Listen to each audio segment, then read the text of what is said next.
তো আমি কাস্টমস গোয়েন্দা এবং তদন্ত অধিদপ্তরে অতিরিক্ত মহাপরিচালক হিসেবে বেশ কয়েক মাস কর্মরত ছিলাম সদর দপ্তরে। তখন আমাকে এই মানি লন্ডারিং যে প্রতিরোধ আইন এটা নিয়ে কাজ করতে হয়েছে এবং বিভিন্ন জায়গায় ড্রাফট করতে হয়েছে, বিভিন্ন দপ্তরে সভা করতে হয়েছে। তার ভিত্তিতে আমার মধ্যে আসলে অনেক প্রশ্নের উদ্রেক হয়েছে। আমার ভিতর যে প্রশ্নের উদ্রেক হয়েছে সেই প্রশ্নগুলো নিয়েই আসলে আমি শুরু করব। আপনারা এই প্রশ্নগুলো আপনাদের কাছে স্টুপিড প্রশ্ন মনে হতে পারে, কিন্তু আমি যেহেতু সমস্যার সম্মুখীন হয়েছি এই জন্যই আমি আপনাদেরকে এই প্রশ্ন দিয়ে শুরু করতে চাই। আমি প্রথমে যে বিষয় নিয়ে কথা বলতে চাই যে আমাদেরকে আসলে কতটুকু ক্ষমতায়িত করা হয়েছে। এই মানি লন্ডারিং যে অ্যাক্ট এবং মানি লন্ডারিং যে রুলস, সেই রুলস অনুসারে আমাদেরকে কতটুকু ক্ষমতায়ন করা হয়েছে। এর প্রেক্ষিতে আমি প্রথমেই আমি যে বিধিমালা, আমাদের যে দীর্ঘ প্রতীক্ষিত বিধিমালা 2015-তে হয়েছে, এই বিধির আমি শেষে থেকেই শুরু করতে চাই। এবং এই বিধিমালার শেষে যে তালিকা আছে, এই তালিকা আমরা পর্যবেক্ষণ করলে দেখতে পাই যে এইখানে ক্রমিক নাম্বার যে 9, এখানে লেখা আছে চোরাই এবং অন্যান্য দ্রব্যের অবৈধ ব্যবসা। এখানে চোরাই মানে কি বোঝানো হয়েছে? তো আমরা জানি যে বাংলাদেশ পেনাল কোডের যে 17 চ্যাপ্টার, 17তম চ্যাপ্টারে সেইখানে 378 থেকে 382-তে যে আমাদের প্রপার্টি অফেন্স আছে এবং আমাদের যে স্টিলিং অফেন্স আছে, অ্যাপ্রোপ্রিয়েশনের যে বিষয়গুলো আছে, সেগুলো কি তাহলে এটা অন্তর্ভুক্ত? না। উত্তর যেটা, এই চোরাই মানে বোঝানো হয়তো ডোমেস্টিক্যালি কোনো একজন এ নামক চোর, সে কোনো একটা বাড়ি থেকে কিংবা কোনো একটা জায়গা থেকে যদি কোনো একটা পণ্য বিয়ের কাছ চুরি করে নেয় বিয়ের ঘর থেকে, তাহলে সেই পণ্যের যে ব্যবস্থাপনা এবং সেই পণ্য যে ব্যবসা, এবং সে ব্যবসা যদি বৈধ হোক আর অবৈধ হোক, এখানে যদি কোনো মানি লন্ডারিং এবং মানির যদি ইলিসিট ফ্লো হয়, তাহলে এটা আমাদের জুরিডিকশনে পড়বে না। কারণ পেনাল কোডের 17তম চ্যাপ্টারে যে সমস্ত অপরাধগুলোর কথা বলা আছে, সেগুলো অপরাধ বিচার করার জন্য কিংবা তদন্তের জন্য কাস্টমসকে এম্পাওয়ার করা হয়নি।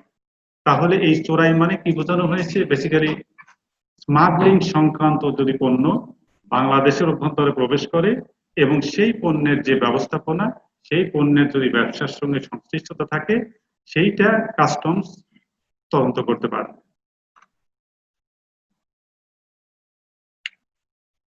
এরপরে আছে চোরা কারবার, এরপরে আছে চোরা চালান। এরকম 4টে ক্ষেত্রে আছে। তো চোরা চালানের ক্ষেত্রে এখানে আবার একটা শব্দ যোগ করে দিয়েছে যে চোরা চালানি এবং শুল্ক সংক্রান্ত অপরাধ। শুল্ক সংক্রান্ত এই শব্দটি উল্লেখ করার মাধ্যমে এর যে চৌহদ্দি, সেটা অসীম করে দেওয়া হয়েছে। এখন আমি এই পর্যন্ত যে বাংলাদেশ কাস্টমসের যে অ্যাক্ট এবং সেই অ্যাক্টে যে 2 নম্বর সেকশনের এসে, উপনুচ্ছেদ এসে যে চোরাচালানকে সংজ্ঞায়িত করা হয়েছে, সেই বিষয়টা আমার কাছে স্পষ্ট না এখন পর্যন্ত। তো সেই বিষয়গুলো নিয়ে আসলে আমরা একটু আলাপ করে দিতে চাচ্ছি। তারপরে মানি লন্ডারিং কি, তার সংজ্ঞা আমরা দেখতে চাচ্ছি। মানি লন্ডারিং এর ক্ষেত্রে আন্তর্জাতিকভাবে কিভাবে বিভিন্ন বিচার বিশ্লেষণ তদন্ত করে, সেগুলো নিয়ে আমরা কাজ করব। বাংলাদেশের প্রেক্ষিতে আমরা কি সমস্যার সম্মুখীন হয়েছি সেগুলো নিয়ে কথা বলবো, এবং আমরা আশা করি যে একটার মধ্যে আমরা শেষ করব। Means to bring into or take out of Bangladesh in breach of any provision or restriction for the time being in force. প্রথমেই বলা হচ্ছে প্রভিশন, দ্বিতীয়ত হলো রেস্ট্রিকশন। তারপরে যে শব্দটা আছে evading payment of customs duties and taxes leviable thereon. এখানে দুটি শব্দের প্রতি আমি গুরুত্ব আরোপ করতে চাচ্ছি। একটা হলো ইভেডিং পেমেন্ট, আর একটা আছে দেয়ারন। দেয়ারন মানে নিচের কার্যক্রমগুলোকে বোঝানো হচ্ছে। এখানে ইভেডিং পেমেন্ট অফ কাস্টমস ডিউটিস মানে কি সব ক্ষেত্রে যে কোনো সময় কাস্টমস ডিউটি এবং শুল্ক কর যদি পরিহার করা হয় তাহলে কি এর অন্তর্ভুক্ত হবে, নাকি নিম্ন বর্ণিত ক্ষেত্রে যদি কাস্টমস এবং ডিউটি ট্যাক্স পরিহার করা হয় তাহলে সেটা স্মাগলিং এর সংজ্ঞার মধ্যে পড়বে। এর মধ্যে প্রথমেই কি আছে? Narcotics, narcotic drugs and psychotherapic substances, psychotropic, তারপরে গোল্ড বিলিয়ন, এই সমস্ত বিষয়গুলো আছে। তারপরে সি এর প্রতি আমি দৃষ্টি আকর্ষণ করছি, এখানে বলছে এনি গুডস কনসিল্ড, কনসিল্ড, এই কনসিল্ড শব্দের প্রতি আমি সবার মনোযোগ আকর্ষণ করছি। Any goods concealed in any manner in any place on board any ship, vessel, aircraft or any other vehicle or any baggage or cargo or parcel. শেষে যেটা দেয়া আছে সেটা হলো রুট যদি প্রপার রুটে না হয়। তাহলে আমার প্রশ্ন যেটা, যে সঙ্গে সঙ্গে আমরা যদি 32 ধারার বিষয়টা আমরা জানি, তাহলে 32 ধারা এখন আমরা ডিটেইল আপ করতে চাচ্ছি না, আপনারা সবাই জানেন, অথবা আমরা অ্যাট এ গ্লান্স একটু দেখেই নিতে পারি। আচ্ছা, ওটা সময় যেহেতু কম আছে আমরা এইটাই কেসটা একটু ভালো করে দেখি। তাহলে আমি এই বিষয়ে, আপনারা হয়তো বলবেন যে স্মাগলিং তো আমরা কাস্টমসে প্রবেশের পর থেকেই আমরা শুনে আসছি, তো আপনি এতদিন ধরে এডিশন কমিশনার হয়েছেন, মাথার চুল পেকে গেছে, তারপরে স্মাগলিং এর সংজ্ঞা আপনারা এখন জানেন না। হ্যাঁ, আসলে এটাই, আমি আসলে জানি না। উদাহরণস্বরূপ আমি ধরে নিলাম কোন একজন ব্যক্তি চীন থেকে কসমেটিক্স আমদানি করল, তার ডিক্লারেশন ছিল 5 টন, সে এনেছে 7 টন, এর মাধ্যমে ডিউটি এবং ট্যাক্স ইভেশন হয়েছে, তাহলে কি এটা স্মাগলিং হয়েছে? আমরা কি বলবো, স্মাগলিং হয়েছে? এই সংজ্ঞা অনুসারে তাহলে হয়নি। কেন? এই সংজ্ঞা আসলে যে ইভেডিং পেমেন্ট এবং কাস্টমস ডিউটি বলেছে সেটা দেয়ার অন শব্দের মাধ্যমে নিচের গুলোকে আসলে কোরিলেট করেছে। ক্লিয়ার? দ্বিতীয়ত, কেউ যদি বলে যে দেয়ার অন, এরপরে বলবো হলো কনফিউন্ডেড হওয়ার কারণে যেটা হলো তার একটা মানসিক সমস্যার সৃষ্টি হলো। এই যে কনসিকুয়েন্স সৃষ্টি হচ্ছে এটাকে আমরা কি বলি? Result of that. আর আমি যে আসলে ধাক্কা দিলাম, আমি যে তাকে আসলে অ্যাসল্ট করলাম, এখন আমরা যদি স্মার্ট ডিক্লেয়ার করেছে হলো কসমেটিক্স, কিছু কসমেটিক্স এর ক্ষেত্রে এসছে কি, কসমেটিক্স এর ক্ষেত্রে এসছে ধরে নিলাম যে ঘড়ি এসছে এবং খুব দামি ঘড়ি, তাহলে দামি ঘড়ি যদি আমদানি করা হয় তাহলে কি আমি ধরে নিব যে এটা স্মাগলিং হয়েছে? আপনাদের কি মনে হয় স্মাগলিং হয়েছে? হয়নি। আচ্ছা, এখন আমরা চলে আসি, যেটা আমাদের অনেক সহকর্মী এখানে কাজ করেন, তারা এখানে আছেন, আমাদের রেঞ্জ যেটা ছিল, আমরা বলেছিলাম যে হ্যাঁ, কাস্টম এবং শুল্ক সংক্রান্ত বিষয় মানে হলো অবারিত করে দেওয়া হয়েছে। তো এর মাধ্যমে কি আসলে অবারিত করা হয়েছে? অবারিত আছে? আমার মনে হচ্ছে যেটা, সেটা হলো আসলে অবারিত নাই। এখন কেউ যদি ব্যাখ্যা দেয় যে না, এই ট্যাক্স, আমি অনেক জ্যেষ্ঠ কর্মকর্তাদের সঙ্গে কথা বলেছি, কাস্টমস গোয়েন্দার এবং অন্য কাস্টমস কমিশনার পর্যায়ের অনেক কর্মকর্তাদের সঙ্গে কথা বলেছি, তারা বলে where there is evasion of duties and taxes, obviously there is interrelated with smuggling. তাহলে স্মাগলিং আপনারা জানেন এটা কি ক্রিমিনাল অফেন্স? স্মাগলিং অবশ্যই ক্রিমিনাল অফেন্স। স্মাগলিং যদি ক্রিমিনাল অফেন্স হয়, আপনাদেরকে একটা উদাহরণ দেই। ধরে নিলাম আমরা সকালে আমার ডিজি মহোদয় এখানে হাঁটতে নিয়ে দেখলেন যে এখানে একটা লাশ পড়ে আছে, এবং বোঝাই যায় যে তাকে হত্যা করা হয়েছে। তাহলে সবাইকে মনে করবে যে হ্যাঁ, কাকে হত্যা করা হয়েছে, কিভাবে হত্যা করা হয়েছে, যেহেতু কে করেছে সে এখানে উপস্থিত নাই, কাজে আমরা এই জিনিসটা আমরা নিয়ে মাটি দেবো এবং আমরা যেটা সেটা হলো দাফন করার মাধ্যমে এটা আমরা নিষ্পত্তি করবো অন্তঃক্রিয়ার মাধ্যমে। তাই কি হবে? ক্রিমিনাল অফেন্স হলেই সেটা কি করতে হবে? মামলা করতে হবে। এই জন্য আপনারা জানেন যে যেকোনো সময় গোল্ডের যখন মামলা করা হয় তখন কি করা হয়? এফআইআর করা হয়।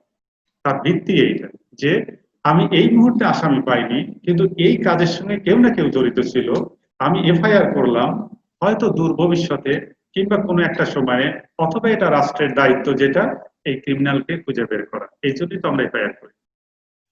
এখন প্রশ্ন জাগে, যে সমস্ত কর্মকর্তারা বলেন যে না, যে কোনো ডিউটি ট্যাক্স এবং ইভেশনই যেটা আমাদের স্মাগলিং এর সংজ্ঞার মধ্যে পড়ে যায়, তাহলে আমাদেরকে তাদের কাছে প্রশ্ন যে এরকম তো কাস্টম হাউসে যদি চিন্তা করা যায়, আমরা যদি 32 ধারা যে থ্রেশহোল্ড সেটা যদি বিবেচনায় নিলাম, ডিমিনিমাইজ ভ্যালুর যেটা থ্রেশহোল্ড সেটা বিবেচনায় নিলাম, এই দুইটা আমরা ইগনোর করার পর ওর উপরে যত পরিমাণে ডিউটি ট্যাক্স ইভেশন হয়েছে প্রত্যেকটার ক্ষেত্রে কি আমরা এফআইআর করি? এফআইআর করলে পারিদের কত শত এফআইআর করতে হবে? কাজেই প্রথমে আমরা ন্যারো ডাউন করলাম হলো স্মাগলিং এর সংখ্যাগুলো আসলে আমাদের স্পষ্ট হওয়া উচিত। আমি সর্বশেষ দিনে ডিজি স্যার আমাকে এখানে ক্লাস দেওয়ার কারণে আমি আসলে অভিভূত এই করতে আমার আসলে অনেক অনেক প্রশ্ন আছে। এর মাধ্যমে এই প্রশ্ন যে আপনাদের কাছে আমি সংক্রমিত করতে চাই।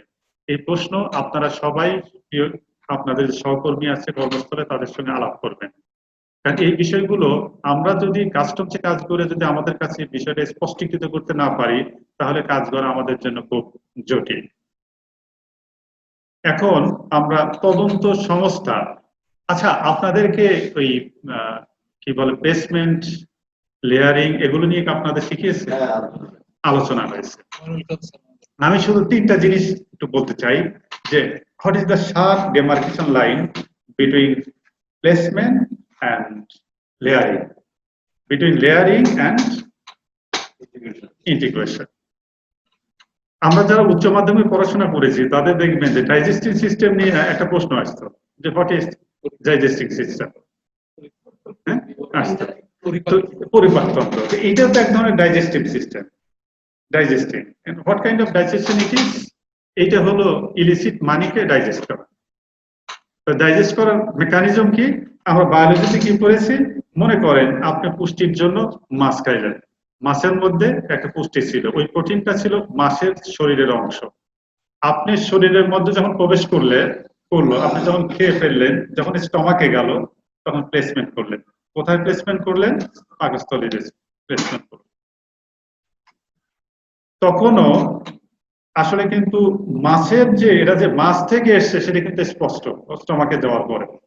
মনে করেন এর থেকে প্যানক্রিয়াস থেকে কিছু হয়তো অ্যাড্রিনালিন, বিভিন্ন গ্ল্যান্ড থেকে বিভিন্ন পাচ্যগ্রস্ত ওখানে গেল, ডাইজেশনের কাজ শুরু হলো। কোন একটা সময় মাছের যে অ্যামিনো অ্যাসিড এবং সঙ্গে সঙ্গে আপনি ডিম থেকে যে অ্যামিনো অ্যাসিড পেয়েছেন, দুই অ্যামিনো অ্যাসিড দিয়ে এক হয়ে গেল। তখন কি আসলে আপনারা বুঝতে পারবেন যে হ্যাঁ এটা কোন অ্যামিনো অ্যাসিড?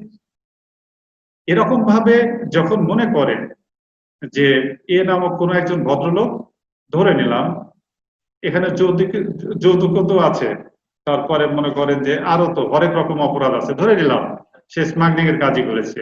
স্মাগলিং এর কাজ করে কিছু অর্থ কি করলো, ব্যাংকে সে প্লেসমেন্ট করলো, ব্যাংক ডিউ ডিলিজেন্স ব্যতি রেখেই সে কি করলো, এইটা ব্যাংকে রাখলো, তার মানে প্লেসমেন্টের কাজ শেষ হলো। তারপরে এই জিনিসটা মনে করেন একটা বাস্তব উদাহরণ দিই, আমাদের সিএসসি কর্মকর্তা একটা তদন্ত করেছিলেন। আমাদের কাস্টমস কর্মকর্তাদের এই 3 মিনিটের এই বিষয়টা বললে মনে হয় একটু সতর্ক হয়ে যাবেন। আপনারা জানেন যে যখন এই যে শিপ যে থাকে কিংবা যে স্ক্র্যাপ গুলো আসে, শিপ স্ক্র্যাপ যেগুলো, এগুলো কিন্তু টনেজের ভিত্তিতে কিন্তু ডিউটি ট্যাক্স দেওয়া হয়। আপনারা কি জানেন? এ কি অ্যাড ভ্যালোরের নাকি ওজনের উপর? ওজনের উপর।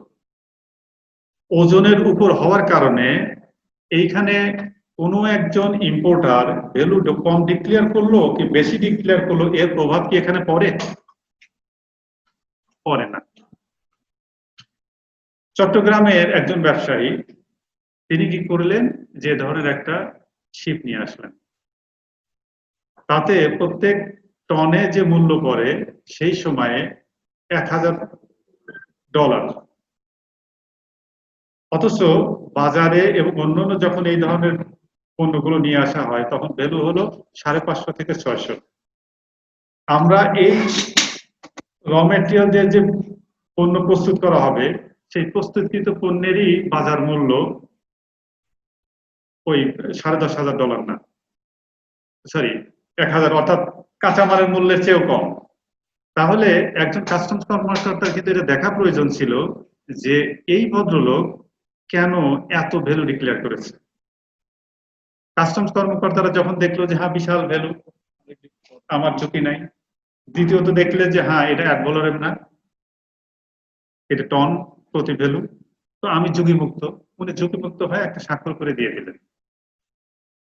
তারপর কি হলো, ওই ভদ্রলোক একটার পর একটা আমদানি করতে শুরু করলেন। আমদানি করতে করতে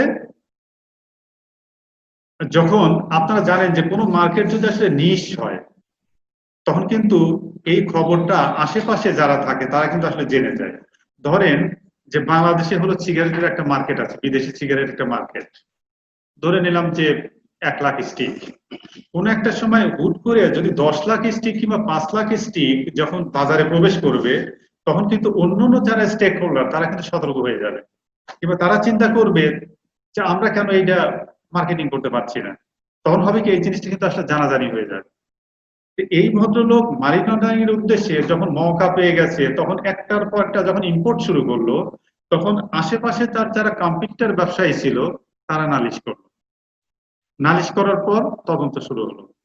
তদন্ত শুরু হওয়ার পর দেখা গেল যে হ্যাঁ এইটা প্রকৃতপক্ষে র মেটেরিয়াল ভ্যালু এত, সমসাময়িক সময় র মেটেরিয়াল ভ্যালু এত, আউটপুট প্রোডাক্টের ভ্যালু এত।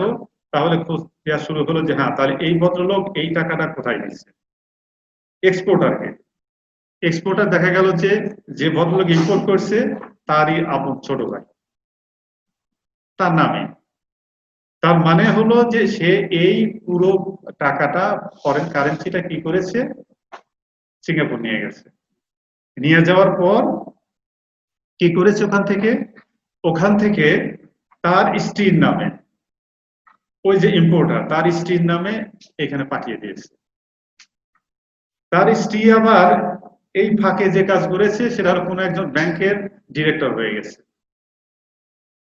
ডিরেক্টর হয়ে যাওয়ার পর সে একটা এই কনসার্নটাকে লুজিং কনসার্ন দেখিয়ে, যেহেতু যে বেশি ভ্যালু দিয়ে আমদানি করেছে, লুজিং কনসার্ন হয়ে গেছে, ওই টাকাটা আবার ফেরত আসছে।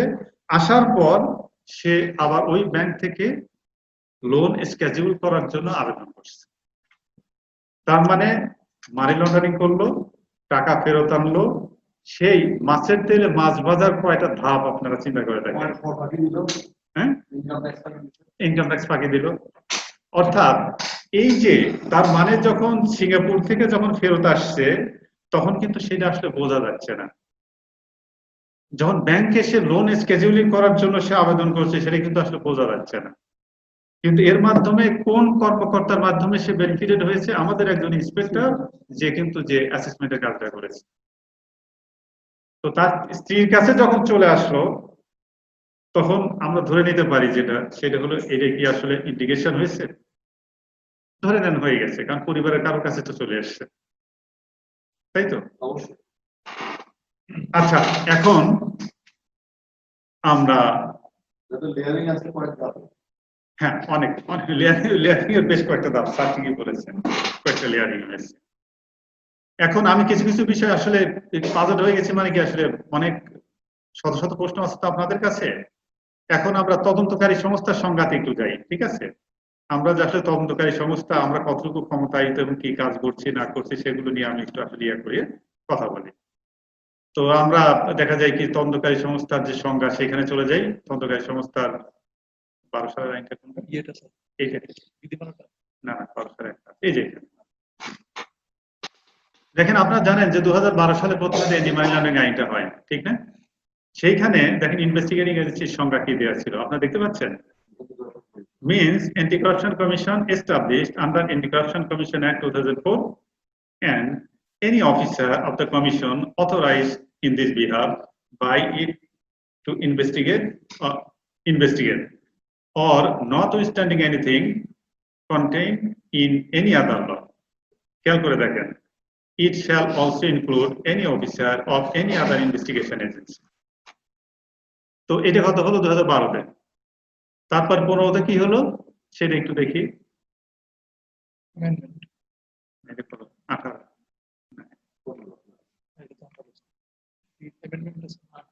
না, হ্যাঁ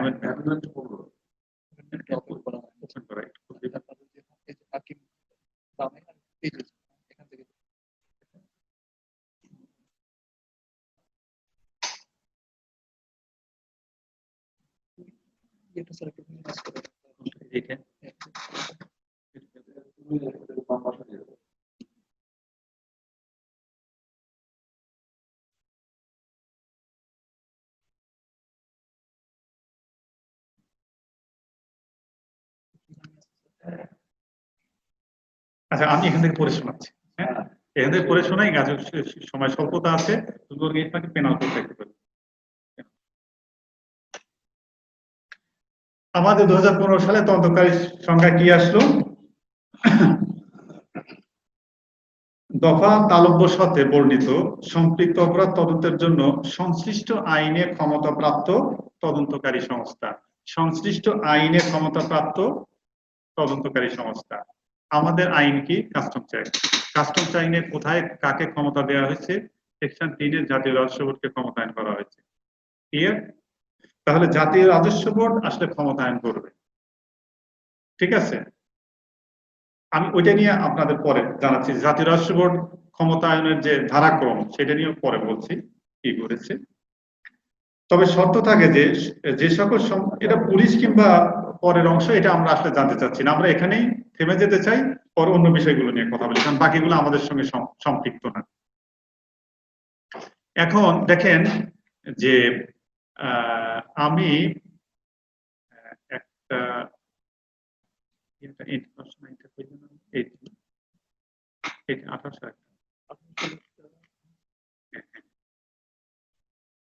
এইখানে আপনার একটু মানে এই প্রশ্নগুলো আপনাদের যখন দেখেন, একটা জিনিস হলো যে যখন ক্লাসে করবেন তখন আপনারা এটা বুঝবেন না, যখন বাস্তবতার সম্মুখীন হবেন তখন কি কি প্রবলেমের সম্মুখীন হতে হয় সেই জিনিসগুলো নিয়ে আপনাদের একটু। এটা হলো সেকশন 20, এটা হলো anti corruption act. Notwithstanding anything contained in the Code of Criminal Procedure, the offences under this act and specified in its schedule shall be specified in its schedule. খেয়াল করে দেখেন যে অ্যান্টি কারাপশন আইনের স্কেডিউলে যেটা specified করা আছে, খেয়াল করে দেখেন সেই জিনিসটা কি হবে? shall be inquired into or investigated only by the commission. So if any offense is incorporated within the schedule of the Anti-Corruption Commission, then do you think that another agency can investigate it? No. Now it is required to go to what is written in the schedule. Schedule তাহলে কি আছে আমরা একটু দেখে ফেলি।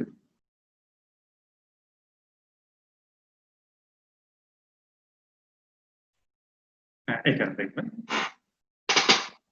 schedule কি আছে, আমরা বিতে জানি offenses under the following sections of penal code এত এত, তার মধ্যে কি আছে? সেকশন 161। আমি সেকশন 161 এ সেকশন 161 আমি ডিটেইল যেতে চাই না, শুধু সংক্ষেপে বলতে চাই। এইখানে হলো ব্রাইবিং অফ দ্য পাবলিক সার্ভেন্ট। 161 এ হলো সরাসরি উৎকোচ নেয়া, 161 এ হলো আরেকজনকে দেয়া, 163 তে কোন ইনফ্লুয়েন্সিয়াল ব্যক্তিরা যেটা করে, যেমন একজন এমপি কিংবা একজন পাওয়ারফুল মানুষ হয়তো বললো যে ওকে আমি পায়েল পাশাকে, কোনো সমস্যা নেই, পায়েল পাশা হ্যাঁ হ্যাঁ উনি তো আমার ডিপার্টমেন্টে, আমি additional commissioner, it doesn't matter, আমি পায়েল পাশাকে বলে দেব, so you can provide me, I can help you to make the work done. তখন এটা কি হবে? 163। এইভাবে এই বিষয়গুলো চলে গেল। আমি কিছুই না, তবে একটা জিনিস আপনাদেরকে দেখাতেই হবে, সেটা হলো 409।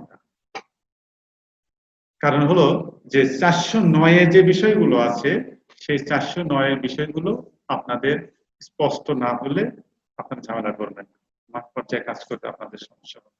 তাহলে 409 কি বলা আছে? এইবার একটু পেনাল কোডে আমরা যাচ্ছি। এটি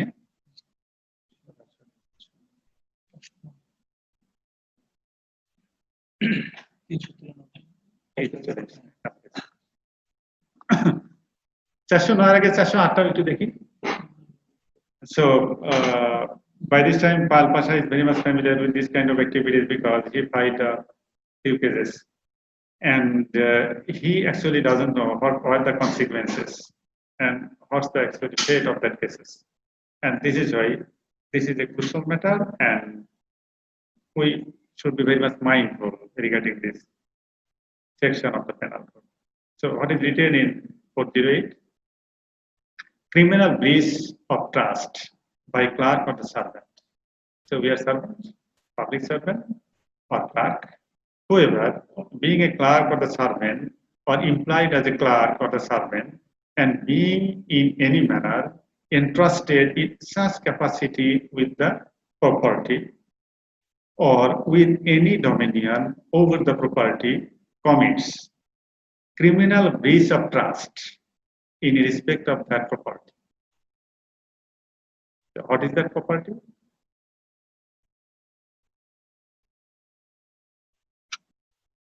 Next, তারপরে শাস্তির কথা বলা আছে, কতদিন শাস্তি ওটা না দেয়, যেহেতু আপনাদের সময় স্বল্পতা। পরে 409 নিয়ে আমরা 409 কি বলা আছে? Criminal breach of trust by public servant or by banker, merchant, agent. Please don't forget the word banker, merchant, agent. So if there is a criminal breach of trust by banker, then this falls under the section 409 of Penal Code. If it is falls under 409 of Penal Code, then this is within the schedule of Anti-Corruption Commission, and as I have uttered 3 times, only Anti-Corruption Commission is empowered to investigate and inquire this matter. Now, come to the questions, and let us return back to the field of like customs environment. আমরা কি এমন কোন অপরাধ খুঁজে পাবো কাস্টমসের যেখানকার সঙ্গে merchant কিংবা ব্যাংকার সংশ্লিষ্ট না?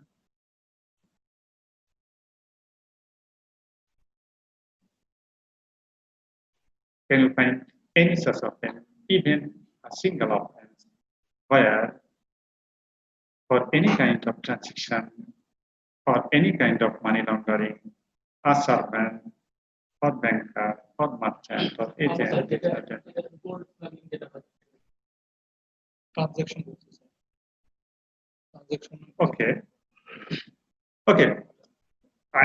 I'm not talking about the actually some exhaustive decisions, so keep it in mind. Please keep it in mind. Because this is very important about the switching, or because until and unless the demarcation line of the jurisdiction is sharp and well defined, then it is very tough to investigate this matter. Because many times we started to investigate and all of a sudden we were summoned by NBR and ultimately we were found to write to FIU for the formation of joint investigation committee. Okay? তাহলে আমরা কি দেখলাম? আমাদের তদন্তকারী সংস্থা নিয়ে দেখলাম, আমাদের স্কেডিউলটা দেখলাম, আমরা স্মাগলিং দেখলাম, এবার আমরা প্রশ্নে চলে আসি। আমরা কিছু প্রশ্ন করি।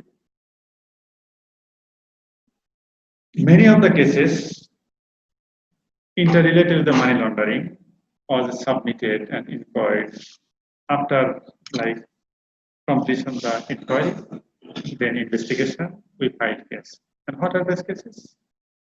The importer imported the goods which is overweight or like 50% or 100% or 20% more than they are the declared weight.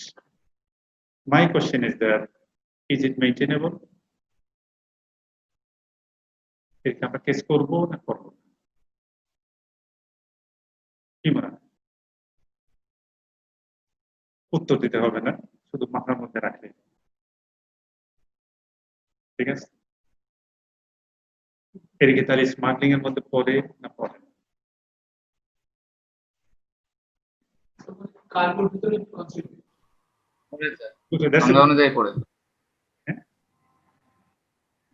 That's a good point. কার্গোর মধ্যে যে কনসিলমেন্ট, যেটা কার্গোর মধ্যে কনসিলমেন্টের ক্ষেত্রে যদি কনসিল হয়, দেন ওকে, you can make a draft that at the time of the importation this was concealed by this in the position of this, and this is why as per 2SC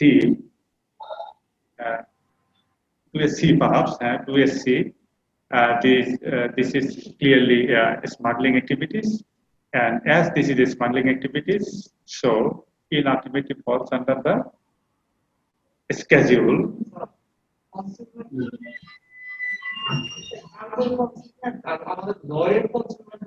No. This is absolutely cargo concealment, not a concealment of law.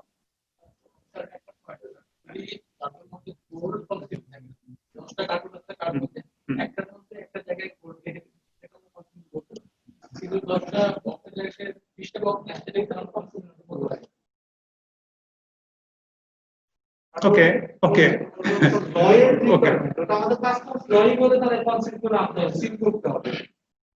No, brother, don't forget that. Conceal. So, seal and conceal, two different things. Different spelling and different meaning. Okay, sir? Oh, least I forget, I need to discuss with another thing, and that thing is about investigating authority or investigating power of customs within India. So, what is the decision? Decision is AML দিয়ে পুনর্দান ছিল একটা ছিল না আমি যাবো এখানে, আমরা এইটা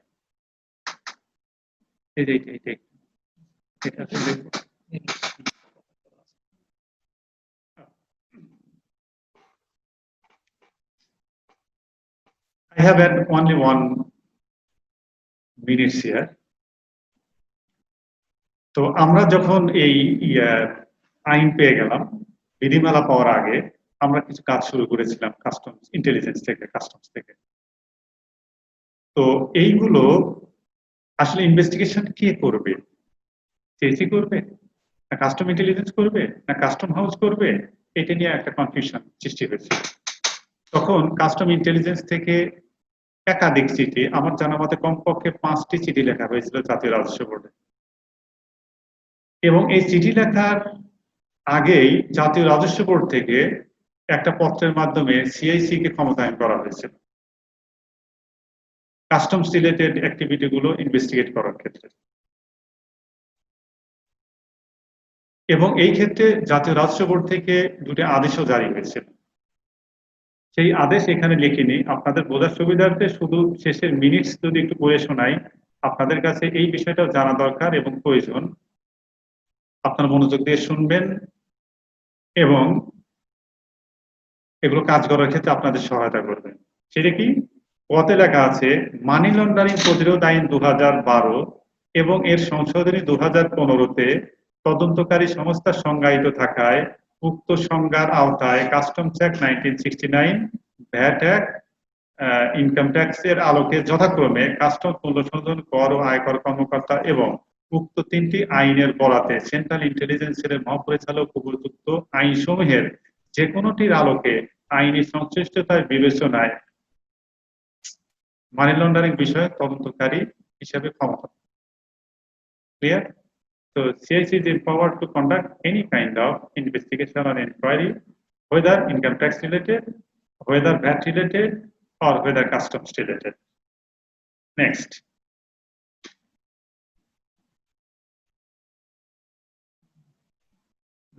ফলে মানি লন্ডারিং প্রতিরোধ আইন 2012 এবং এর সংশোধনী 15-তে তদন্তকারী সংস্থা সুনির্দিষ্টভাবে সংজ্ঞায়িত থাকায় এবং এ বিষয়ে কোনো সংস্থাকে ক্ষমতা অর্পণের ক্ষমতা প্রদান না করায় মানি লন্ডারিং আইনের অধীন তদন্তকারী সংস্থা নির্ধারণ করে পৃথক কোনো আদেশ জারির প্রয়োজন নাই। তার মানে কি? বহাল থাকলো। কাস্টমস মূল্য সংশোধন কর আয়কর সেন্ট্রাল ইন্টেলিজেন্স সেল কর্তৃক উদ্ঘাটিত মামলা স্ব দপ্তর মানি লন্ডারিং প্রতিরোধ আইন 2012 এবং এর সংশোধনী 2015 তদন্ত করতে পারে এবং যথাযথ ব্যবস্থা গ্রহণ করতে পারে। ঠিক আছে, পরেরটাতে মানি লন্ডারিং সংক্রান্ত মূল আইন অর্থাৎ মানি লন্ডারিং প্রতিরোধ আইন 2012 এর 2 এর সাথে সামঞ্জস্যপূর্ণ না হয় জাতীয় রাজস্ব বোর্ড থেকে যে দুটি আদেশ জারি করা হয়েছিল তা বাতিল করা হয়েছে। ক্ষয় বক্তব্য এটি, অর্থাৎ একটা হলো সিএসসি কে এম্পাওয়ার করা হলো, বাকি সব বাদ। এখন সিএসসি কে এম্পাওয়ার করা হলো, গতে বললো ঠিক আছে আপনারা করেন। গতে কি বলা আছে, জাতীয় রাজস্ব বোর্ডের মাঠ পর্যায়ের কোন দপ্তর তাদের উদ্ঘাটিত মানি লন্ডারিং সংক্রান্ত বিষয় তদন্তে সক্ষম না হলে মামলার গুরুত্ব অনুযায়ী যথাযথ তদন্তের প্রয়োজন অনুভূত হলে তদন্তকারী সংস্থা নির্বাচনের জন্য সংশ্লিষ্ট দপ্তর জাতীয় রাজস্ব বোর্ডকে অনুরোধ জানাতে পারে। তাছাড়া জাতীয় রাজস্ব বোর্ড বহির্ভূত কোন দপ্তর কর্তৃক উদ্ঘাটিত আয়কর এবং শুল্ক বিষয়ক অপরাধ সংশ্লিষ্ট মানি লন্ডারিং বিষয়ক তদন্তের জন্য জাতীয় রাজস্ব বোর্ডকে অনুরোধ করা হলে বিদ্যমান আইন আলোকে উক্ত অগ্রাহ্য মামলাসমূহ তদন্তের দায়িত্ব সংশ্লিষ্টতা অনুসারে কাস্টমস, মূল্যশোধন কর, আয়কর বিভাগের যে কোনো দপ্তরকে অথবা সেন্ট্রাল ইন্টেলিজেন্স সেলকে জাতীয় রাজস্ব বোর্ড প্রদান করতে পারে। ক্লিয়ার? আইনের ব্যাপার তো আমি যেহেতু পড়াচ্ছি কিংবা আমি যেহেতু বলতেছি এখানে আমার ঘুম আসতেছে না, আপনাদের ঘুম আসবে এটাই স্বাভাবিক, তাই না? আর আইনের ক্ষেত্রে আসলে 4 ঘন্টা আমি জানি না সাহস সামনে কেন করেছি, ডিসিশন করে নেই, বস মানুষ না। 4 ঘন্টা আইনের ক্লাস আসলে এটা হয় না। ইন্টারন্যাশনাল স্ট্যান্ডার্ড হলো আইনের ক্লাস সর্বোচ্চ 50 মিনিট হওয়া উচিত। ঠিক আছে, যে আপনারা যেটা সেটা হলে একটু আড়মোড়া ভাঙতে পারেন, একটু হাঁটাহাঁটি করতে পারেন ঘুম ভাঙলে, ঠিক আছে, অথবা মনে মনে কর্তৃপক্ষকে গালাগালি করতে পারেন, এই পরিস্থিতিতে তখন একটু উজ্জীবিত হতে পারে, ঠিক না? তো তাহলে আমরা কি হয় যে চিরাং কাস্টম হাউস যদি এ ধরনের কোনো মানি লন্ডারিং বিষয় এখন দেখতে পায় তাহলে চিরাং কাস্টম হাউস কি করবে, ইনভাইট লিখবে। সক্ষমতা না এইটা কি কি বলে যে তদন্তের আগেই না তদন্তের পরে? সক্ষমতা মানে কি? সক্ষমতা নাই তাদের, না না না, ভুল বুঝলে হবে না, আমি আবার বলছি। এখানে বলছে জাতীয় রাজস্ব বোর্ড বহির্ভূত আছে না, এখানে একটা পানের দোকান তো ধরলাম, সে চিন্তা করলো যে হ্যাঁ এখানে তো মানি লন্ডারিং হচ্ছে। মানি লন্ডারিং এর তো আর কোনো শেষ টেস্ট নাই, মানি লন্ডারিং তো এখন সবকিছুই, তাই না? তো তখন দেখা যায় কি যে সে দেখলো যে হ্যাঁ এখানে তো স্মাগলিং এর গুডস এখান দিয়ে যাচ্ছে, তো তাহলে সে কি করবো, হ্যাঁ এখানে তো মানি লন্ডারিং হতে পারে। তো উনি একজন দেশের একজন দায়িত্ববান নাগরিক হিসেবে উনি কি করবেন, তখন উনি এই বইটি খুলবেন, খুলে এনে উনি স্কেজুলে দেখবেন যে হ্যাঁ তাহলে এটা কার সঙ্গে সংশ্লিষ্ট, এর সঙ্গে। তারপরে কি করবেন, তাহলে এর সঙ্গে সংশ্লিষ্ট সংস্থাকে জাতীয় রাজস্ব বোর্ড, উনি তখন খসখস করে দেখবেন, নিচে ঠিকানা দিবেন একাডেমির পার্শ্বস্থ পানের দোকানদার, ঠিক আছে, জনাব সরকার লিখে উনি একটা দিয়ে দিলেন। তাহলে আমাদের সেটা হলো যে তাহলে বাইরে হলে পারে তারা লিখবেন, আর আমরা করলে কি করব, আমরা কি করব, এইটা স্পষ্ট করার আগে আমরা একটু অন্য জায়গায় চলে যাই, এখানে প্রশ্নটা রেখে দেন একটু, কারণ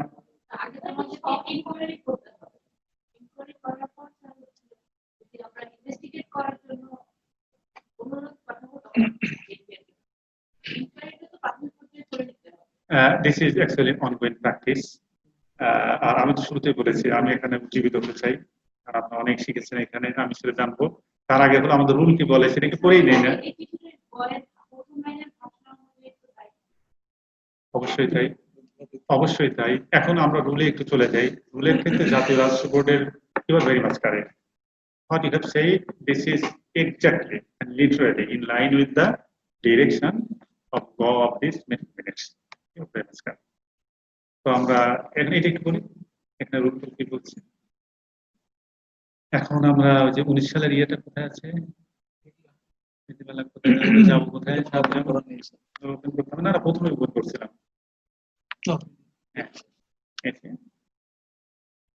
এখানে শুধু একটা দুটো বিষয় আমরা বলি, আমরা এই জিনিসগুলো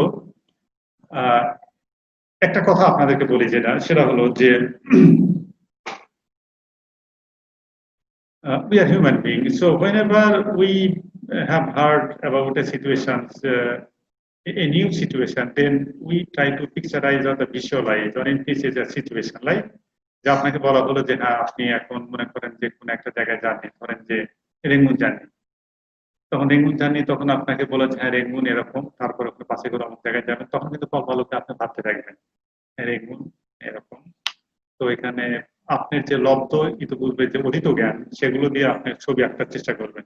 রেঙ্গুন তো হ্যাঁ এরকম এক থাকতে পারে, এক দুইজন মগ থাকতে পারে, তারপরে পাশে যাওয়ার পথে হয়তো নিচে একটা দুটো পুকুর থাকতে পারে, গাছগুলো একটু বড় হবে, আপনি কল্পনাকে ভাবতে থাকবেন, ঠিক না? ঠিক একইভাবে আমরা সেটা হলো যে সবসময় আমরা যে কোনো জিনিস যখন জানি না তখন আমরা আসলে ভাবতে থাকি, এবং এই ভাবার মধ্যেই আসলে আমাদের পরিস্ফুটিত হয়ে ওঠে যে আমাদের ভাবনার ক্যাপাসিটি, ভাবনার ক্যাপাবিলিটি, আমাদের মনন রুচি, অনেক কিছু এই ভাবনার মধ্যে চলে আসে, ঠিক না? আচ্ছা, আমরা ইয়াতে চলে যাব, আমরা সরল অঙ্কের মতো শেষ থেকে যাই, কারণ সময় কম। আমরা অনেক সময় মেট্রিক পরীক্ষায় যখন দেখতাম যে হ্যাঁ অঙ্ক মিলতেছে না, কিন্তু আমরা জানি রেজাল্ট আসলে এক হবে, তখন আছে নিচে এক বসিয়ে উপরে অঙ্ক করে মাঝখানে আমরা দু এক লাইন লিখে দিতাম, টিচার শেষে এক দেখলেই অনেক সময় নাম্বার দিয়ে দিত, ঠিক না? তো আমাদের ইয়া ফাতিমানুর যেটা বললেন ওটা থেকেই আমরা একটু শুরু করে দিই যে হ্যাঁ প্রকৃতপক্ষে আমাদের কি করা প্রয়োজন, যা কাস্টমসের কর্মকর্তা হিসেবে যারা ইন্টেলিজেন্স বেশি করে পদস্থ তাদেরকে, কাস্টম হাউসে পদস্থ তাদেরকে কি কাজগুলো খুব দ্রুত আগাতে হবে। এখানে কি আছে 42 থেকে তো পড়তে ইচ্ছা হচ্ছে, প্রাথমিক পর্যালোচনা, এর কি আপনারা সবাই করেছেন? আলোচনা হয়েছে, সেলিম শেখ আলোচনা হয়েছে না? আলোচনা হয়েছে। তাহলে হ্যাঁ, তাহলে এগুলো আমাদের ওই যে যেটা বলতেছিলাম, গল্প করতেছিলাম, তো আমরা রুল যখন শব্দটা শুনি তখন কি মনে হয়? রুল শুনলেই মনে হয় যেটা set of like some instruction or with some stipulated format. আমরা ভ্যাটের রুল টুল সম্বন্ধে জানি না, যেখানে বলা থাকবে 3 কপি থাকিবে, 2 কপি পেশ করতে হবে, 1 কপি রাখিতে হইবে, অমুক কপি অমুককে দিতে হইবে, 1 কপি ব্যাংকে পাঠাইতে হইবে, এই ফরম্যাটে পাঠাইতে হইবে, এই ধরনের বিষয়গুলো কিন্তু আমরা শুধু রুল ফুল বলে জানি, তাই না? তো আমাদের এই যে এইখানে যে রুলটা, এটা কিন্তু আসলে প্রকৃতপক্ষে এই আমাদের যারা কাস্টমস এনভায়রনমেন্টে কাজ করেছে এটা একটু রুল মনে হয় না, কেমন একটা মনে হয়, একটু রুলিং গোসল মনে হয়, ঠিক না? তো এইখানে শেষে যেটা আছে সেগুলো একটু আবার রুল একটা ইয়ে আছে, আচরণ আছে, ট্রেট আছে। তো আমরা যাচাই বাছাই কমিটিতে এটা আমাদের একটু বলা প্রয়োজন মনে করছি, কারণ আপনাদেরকে আর 40 মিনিট সময় আছে, 5 মিনিট আগে ছেড়ে দেয় ভালো, কারণ পিজি সাহেব কিছু কথা বলবেন। তো আচ্ছা, এখানে কি আছে? আইনে উল্লেখিত অপরাধ সংক্রান্ত বিষয়ে প্রাপ্ত প্রাথমিক তথ্য এবং অভিযোগ যাচাই বাছাইয়ের জন্য অনুসন্ধানকারী সংস্থা, অনুসন্ধানকারী সংস্থা, অনুসন্ধানকারী অনুসন্ধানকারী সংস্থা কি আমরা ইতিমধ্যে সংজ্ঞা জেনেছি। ফার্স্ট দ্য ডিফারেন্স বিটুইন অনুসন্ধানকারী সংস্থা এবং কি যেন একটা আছে যে তদন্তকারী সংস্থা, এই দুটোর মধ্যে পার্থক্য।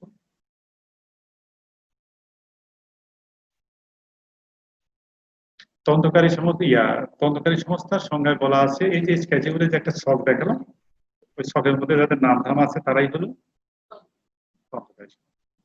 তাই অনুসন্ধানকারী কারা?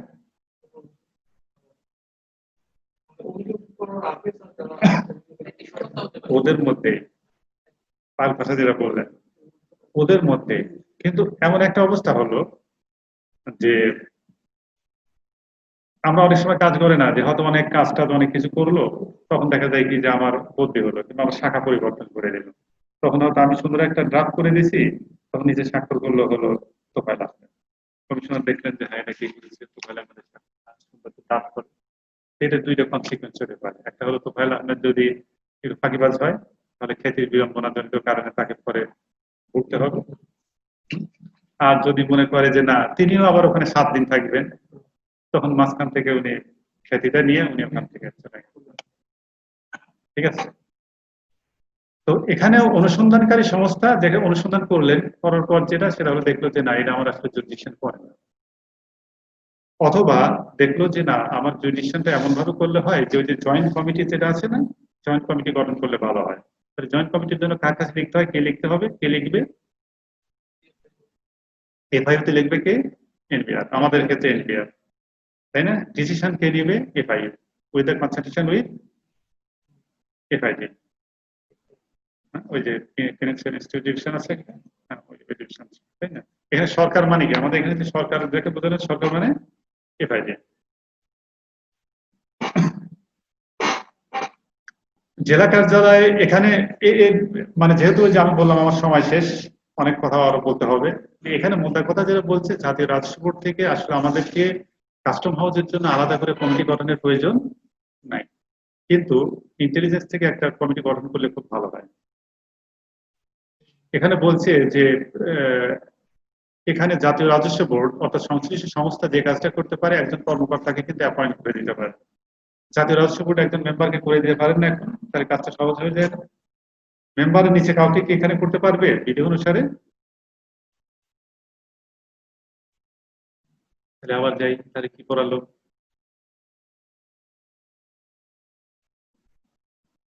আমি একটু করেই ফেলি, হ্যাঁ দ্রুত, আমি তাড়াতাড়ি করে ফেলি। আইনের ধারা 2 এর তালব্যের সাথে উল্লেখিত সম্পৃক্ত অপরাধ প্রতিরোধ বা অনুসন্ধানকালে সংশ্লিষ্ট আইন প্রয়োগকারী সংস্থা বা অনুসন্ধানকারী সংস্থা উক্ত অপরাধ সংগঠনের অর্থের ব্যবহার এবং অপরাধ হইতে আয় হইয়াছে কিনা তাহা পর্যালোচনা চিহ্নিত করিবে। কে করবে? কাস্টমাইজ করবে, কোনো সমস্যা নেই, কারণ আমরা ওর দলে আছি। যদি বলে যে আপনি আপনি আছেন, কিভাবে আছেন, তো বলে কেন, যে জাতীয় রাষ্ট্রের গতে আছে। যদি বলে জাতীয় রাষ্ট্রের গোয়া বা জাতীয় রাষ্ট্র কেন করলো, কেন ওই যে একটা ইয়ে আছে, তিনে আছে। যদি বলে একটা আর কোথায় আছে, কেন এই যে মেম্বার ইয়া, এটা তো একটা পার্লামেন্ট, কাজে কনস্টিটিউশন 81 অনুসারে এটা আমরা পারি, এখন আমরা চলে আসি। তাই কাস্টম হাউস কি করবে? পর্যালোচনা করবে। উহাতে মানি লন্ডারিং এর আলামত পরিলক্ষিত হইলে সংশ্লিষ্ট আইন প্রয়োগকারী সংস্থা বা অনুসন্ধানকারী সংস্থা আইন অনুসারে মানি লন্ডারিং অপরাধ অনুসন্ধানের ক্ষমতা প্রাপ্ত হইলে এই আইন এবং বিধিমালার আলোকে মানি লন্ডারিং অপরাধের অনুসন্ধান পরিচালনা করে, অনুসন্ধান পরিচালনা করে।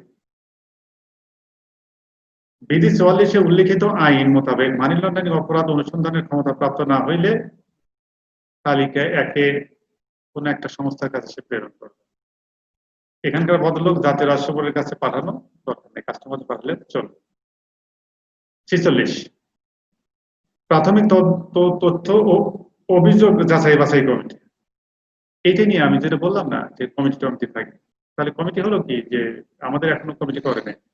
তাহলে জাতীয় রাজস্ব বোর্ড থেকে আমাদেরকে আসলে কাস্টমস কর্মকর্তা হিসেবে আমাদেরকে, আমরা চাই যে আমরা কাজ করতে চাই।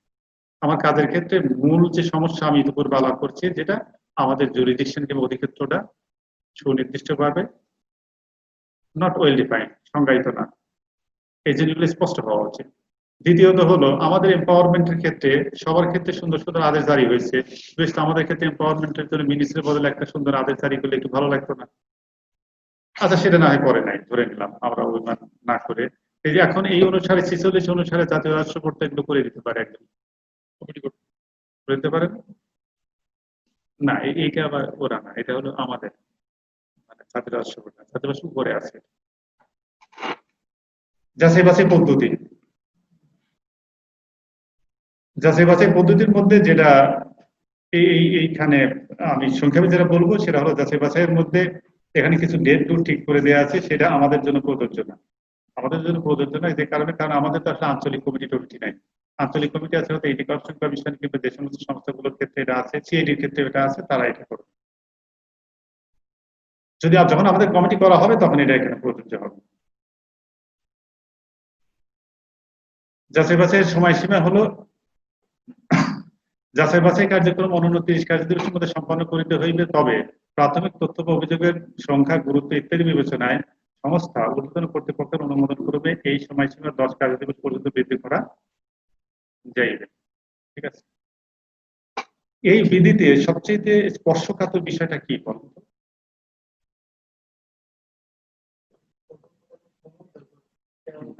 হ্যাঁ, এটা একটা, আমি একটা বিষয় বলতে চাই। এখানে মূল সমস্যাটা হয়ে দাঁড়িয়েছে যে আমরা তদন্তের জন্য কোন কর্মপদ্ধতি অনুসরণ করবো তাকে এখানে বলে দেওয়া আছে। হ্যাঁ, আমরা আমরা কোন একটা সময় হয়তো আমাদের নাম উল্লেখ করি আর কি, আমরা যেহেতু ইয়াতে ক্লাসের মধ্যে আছি, আমাদের পাশে এখানে আছে, অনেক কাজ করছেন, আসামিকে ধরে নিয়ে এসছে, ধরে নিয়ে এসছে। তো আমাদের যেটা সেটা হলো যে ধরে আনার ক্ষমতাটা, গ্রেপ্তার ক্ষমতা আছে। আপনি বলবেন যে হ্যাঁ, কাস্টমস অ্যাক্টের অনেক সেকশনে তো এটা আছে। হ্যাঁ, হ্যাঁ। তো আমাদের এখানে যে আছে তার মধ্যে কি সরাসরি ক্ষমতাই তো নাকি কাউকে এম্পাওয়ার একটা আদেশ জারির প্রয়োজন আছে? এই আদেশ কি আমাদের হাতে আছে? আমরা ধরে নিই যে আমরা ইয়া করছি, ইন্টারোগেট কিংবা আমরা জেরা করতেছি, ওখানে যদি একটা আসামি ইন্তেকাল করেন আর তার লয়ার যদি গিয়ে মামলা করে তাহলে কি হবে? এইখানে মোদ্দা কথা যেটা এইখানে বলছে যে জিনিসটা, যে যে যে সংস্থা বা বিভাগ তার নিজস্ব কর্মপদ্ধতি এটা অনুসরণ করবে। তাহলে আমাদের কর্মপদ্ধতির মধ্যে কি আছে? আমাদের কাস্টমসের ক্ষেত্রে যে রুল গুলো আছে সেই রুল গুলো কি একীভূত কোনো রুল? ভ্যাট অ্যাক্টের মতো ভেরিয়েশনের জন্য একটা রুলস আছে, গাড়ি ছাড়ার জন্য একটা রুলস আছে, তারপরে এ ধরনের বিভিন্ন সময় বিভিন্ন রুলস টুলস এগুলো জারি হয়েছে, অ্যাডভান্সের জন্য আছে, তাই না? এগুলো আছে। কিন্তু এই রুলগুলো কিন্তু বিভিন্ন সময় জারি করা, এরা একসঙ্গে কম্পাইলেশন আসলে করা হয়নি। আমরা অ্যান্টি মানি লন্ডারিং এর জন্য কিভাবে করব সেই রুল কি আমরা আসলে করেছি? পরে এখন আপনি স্বাভাবিকভাবে প্রশ্ন করবেন যারা আইনবিদ, তারা যে আপনি কি রুল করতে পারেন যে আপনি রুল করবেন?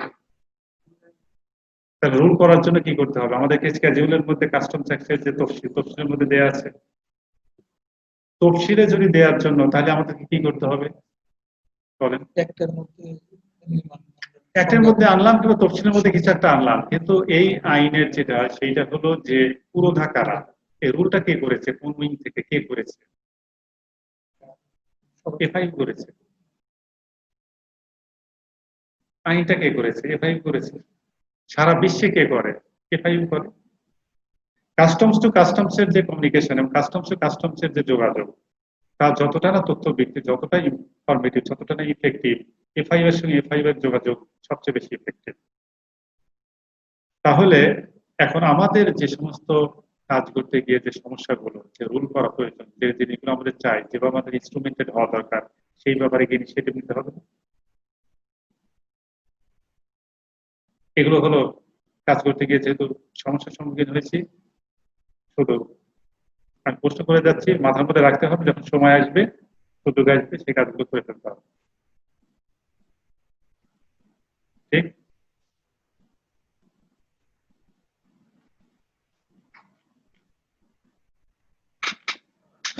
এখন আমি কত কিছু তো স্কিপ করতে গেলাম, 12টা 30 না? 12টা 30 যদি হয় তাহলে আমি আমার হাতে সময়ের সীমাবদ্ধতা থাকায় আমি শুধু একটা সংজ্ঞা নিয়ে কথা বলবো এখন, আর হলো আমি সিআরপিসির যে সংশ্লিষ্ট ধারাগুলো নিয়ে কথা বলবো, আর হলো এভিডেন্স অ্যাক্টের সংশ্লিষ্টতা যতটুকু সেইগুলো নিয়ে। হুম?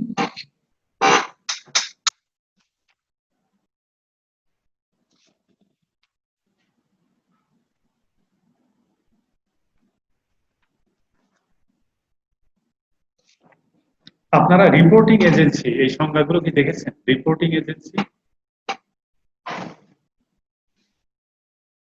দেখেছেন? সংজ্ঞা সংজ্ঞা করেছেন? আপনারা তথ্য পাবেন থেকে এফআই থেকে, এফআই থেকে।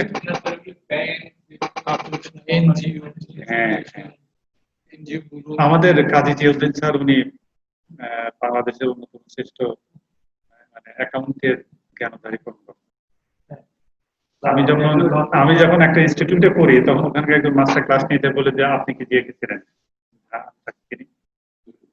তো আমি যখন বললাম হ্যাঁ জি আমাদের মনোযোগ কর্মকর্তা, তখন উনি একটু উষ্ণ প্রকাশ করলেন। তার মানে কি আপনি এই বয়োবৃদ্ধ এখানে অধ্যয়ন করতে এসেছেন? আপনি তার কাছেই যেতে পারেন। স্যার আমি এখন যেটা বলছিলাম যে আপনি যে বললেন যে হ্যাঁ। সংখ্যা জানি কিনা আসলে আমাদের পার্টিসিপেন্ট ইনক্লুডিং মি হ্যাঁ যদি এমন হতো যে বৃহস্পতিবারে দুপুর 10টার সময় 1 ঘন্টা একটা কুইজ হবে হ্যাঁ হ্যাঁ তাহলে তো আমরা করে আসতাম বা তারপর ওই যে না না না না না আমি জানি আমি স্যার সঙ্গে পারবো না, সে আমাকে এখন মোটামুটি সে ডিফেন্সিভ মেজার নিছে। তো আমি যেটা সেটা হলো নিজেকে গুটিয়ে নিলাম। আমি মোদ্দা কথা হলো শুরুতেই আমি এসে ওদেরকে আসলে বলেছি আমি আসলে শত শত প্রশ্নের সম্মুখীন হয়েছি, কাজ করতে গিয়ে বাধার সম্মুখীন হয়েছি। কাজে আসলে আমি ওদেরকে নিয়ে আমি যে সমস্যাগুলোর সম্মুখীন হয়েছি আমার মনে যে আসলে অনেক প্রশ্ন। At this moment I am Mr. Confused. You can tell me I am Mr. Puzzle. So being a puzzled and confused official, I am asking a lot of questions.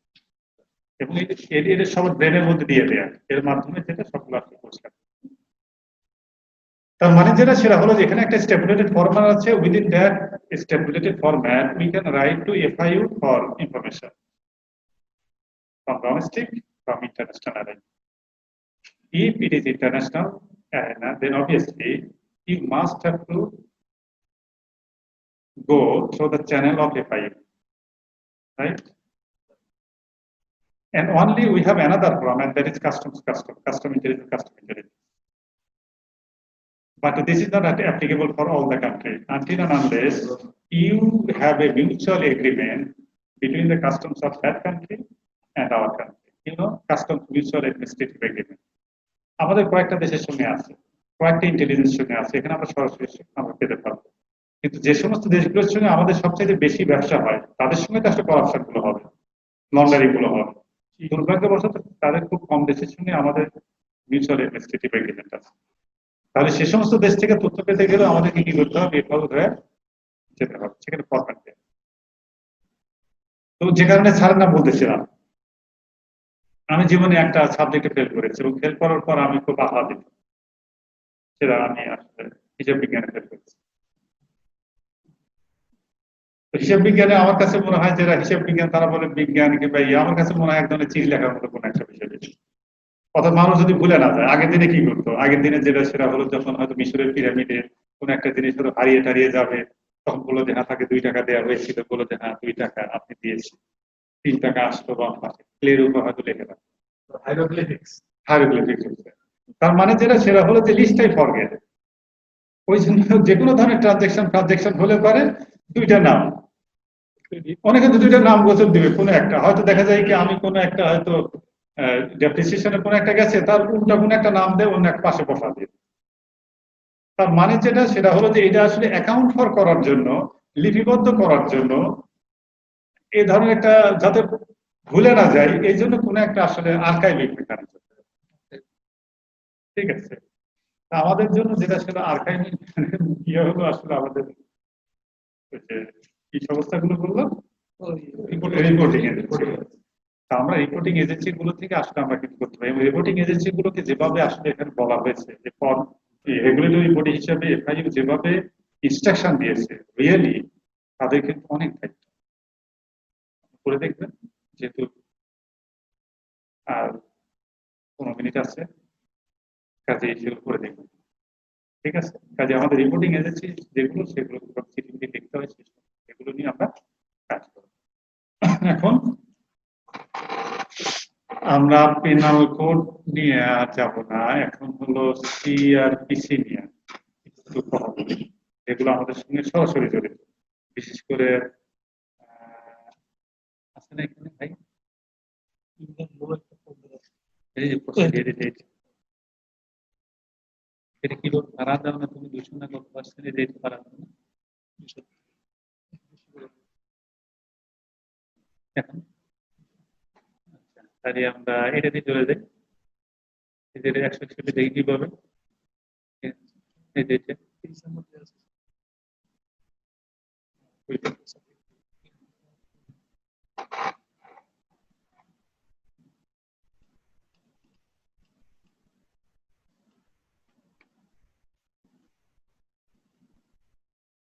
আচ্ছা ঠিক আছে।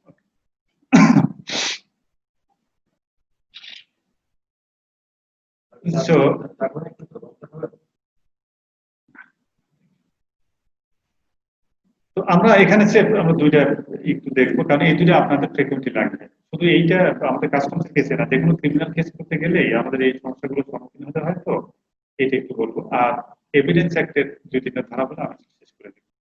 আর আমার মনে হয় যে আমার প্রশ্নগুলো আপনাদেরকে বুঝাতে পেরেছি যে আমরা আসলে কোথায় সমস্যার সম্মুখীন হচ্ছি সেগুলো নিয়ে কিছুক্ষণ আলাপ করবো। এখন আমরা start করি। Examination of witness by police. Any police officer making an investigation under this chapter, or any police officer not below such rank as the government may, by general or special order, prescribe in this behalf, acting on the requisition of such officer, may examine orally any person supposed to be acquainted with the facts and the circumstances of this case. One is fact, another is circumstance. Such person shall be bound to answer all questions related to such cases. এই কি আসলে উত্তর দেয়? তার ভাষা গালাগালি করলাম, কোন উত্তর হয়েছে? হয়। আমরা আসলে ইকুইপ না।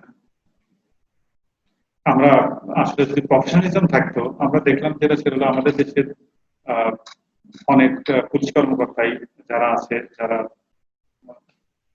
I should not say অনেক, I should say a few of many, তারা করে কি যে হয়তো পিটায়ের কথা আদায় করে। কিন্তু আমরা দেখি যে উন্নত দেশগুলো কিংবা যাদের আসলে প্রযুক্তি নির্ভর কিংবা প্রকৃতপক্ষে গবেষণা করে, তারা দেখা যায় কি যে আসলে সার্কামস্টেন্সিয়াল এভিডেন্স গুলো, ফোন কল রেকর্ড, প্রাইমা ফেসি বিশ্বাস করার মতো যুক্তিসঙ্গত একটা কারণ থাকে। ঠিক আছে, তখন জানে যে হ্যাঁ এখন চাপ দিলে পারে সে শুনতে পারবে। এখন সাদুজ্জামিল যে রাতে একটা বিষয় ক্রস এক্সামিনেশন করে একটা জায়গায় নিয়ে আসা সম্ভব হয় ক্রস এক্সামিনেশন করার মাধ্যমে, কিন্তু আমরা আসলে সেটা করতে পারি না। আমরা আসলে সেই তথ্য উপাত্ত কিংবা সেই সত্য, কারণ আসলে যদি সেই আমরা আই শুড সে যেটা if we can knock at the proper place then that offender is bound to do it. একটা চুরি করছে, কারা চুরি করেছে ধরে নিলাম, ঠিক আছে, আমি যদি বলি যে হ্যাঁ আপনার কারা চুরি করেছে, আমার জামার সাথে কাটা লেগে আছে, আমি হয়তো দেখা যায় যে রাত একটা বিশে একটা অফেন্স করেছে, রাত একটা বিশে আমি একজনের সঙ্গে কথা বলেছি, সেই লোকটি এই কাজটা করছে, আমাদের কাছে সেভাবে কাজ করবে। তো such person shall be bound with, যেটা বললাম, such officer other than the questions and the answer to which would have a tendency to expose him to a criminal charge or a penalty of forfeiture. Police officer may reduce into writing any statement made to him in the course of an examination under the sections. If he does so, he shall make a separate record of the statement. আমরা প্রকৃতপক্ষে যত document দিচ্ছি, এটি কিন্তু সবসময় যে জিজ্ঞেসই করতে হবে নট নেসেসারি। এখানে অর দেয়া আছে, তার মানে আমি যেমন সেদিন লোয়ার কোর্টে গেছি, লোয়ার কোর্ট মানে ট্রায়াল কোর্ট মানে স্পেশাল জাজ কোর্ট, স্পেশাল জাজ কোর্টে সেইখানে একটা আপনি সাক্ষ্য দিতে রেখেছি। আমি তখন 2014 সালে এখানে কর্মরত ছিলাম। আমি বিভিন্ন কর্মকর্তাদের কাছ থেকে তথ্য কম্পাইল করে সেখানে প্রেরণ করেছি। তো আমার যে সাক্ষ্য, আমার যে ডকুমেন্ট, আমি যে তথ্যগুলো প্রেরণ করেছি, এইটা কোন সেকশনের ভাষা? 161 এর ভাষা। 161।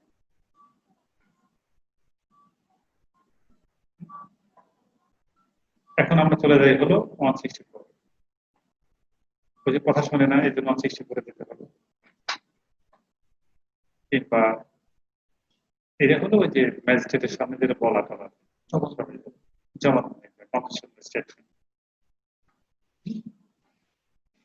একটা জিনিস না বললেই না, আমি 41 বাদে আমি 44 মধ্যে ছেড়ে দিচ্ছি।